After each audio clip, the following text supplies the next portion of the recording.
မင်းမွဲသွားတဲ့အခါ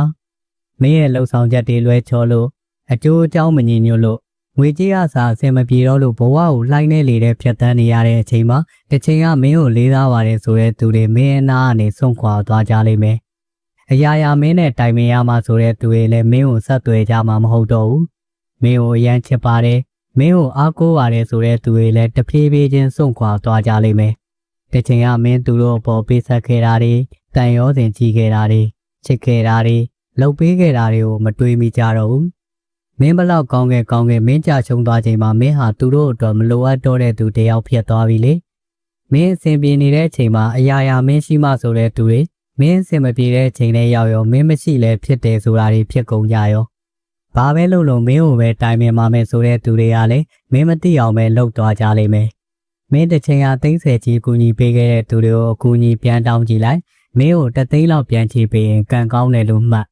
မကောင်းတတ်လို့ဆုံးရင်ဆုံးမသေးဆိုပြီး1000 2000လောက်တော့ကူညီခြင်းကူညီကြလိမ့်မယ်။ဒါပေမဲ့တခြားတစ်ဖက်မှာတော့သူတို့ကူညီလိုက်တဲ့အကြောင်းလေးမင်းဘယ်လိုမွဲနေတယ်ဘယ်လိုအဆင်မပြေဖြစ်နေတယ်ဆိုတဲ့အကြောင်းတွေကိုပါဇက်ရတာခံပြီးပြောနေကြမှာကွာ။မင်းမကြိုးစားလို့မင်းကြရှုံးနေတာသူတို့ကမှတကယ်ကြိုးစားတဲ့သူတွေ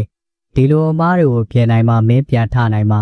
လောမတော့ဘာမှလုပ်လို့မရတော့ဘူးဘာညာနဲ့မင်းကိုအပုတ်ချပြီးဆရာကြီးလေတန်းနဲ့ပြောကြလိမ့်မယ်။မင်းကြရှုံးနေတဲ့အချိန်မှာမင်းဘက်ကနေရက်တီးပြီးဘယ်သူမှကောင်းမြင်ပေးမှာမဟုတ်ဘူး။သူတို့အတွက်မင်းကအတုံးမှမဝင်တော့တာဘူး။သူတို့အခက်အခဲတွေကိုမင်းကအရင်လိုဖြေရှင်းမပေးနိုင်တော့သလိုမင်းမှာသူတို့လိုချင်တဲ့ဘဝမျိုးမရှိတော့တာကြောင့်မင်းကိုခါချကြလိမ့်မယ်။ဒီတော့သူတို့တင်ပေးခဲ့တဲ့သင်္ကန်းသားတွေကိုယူ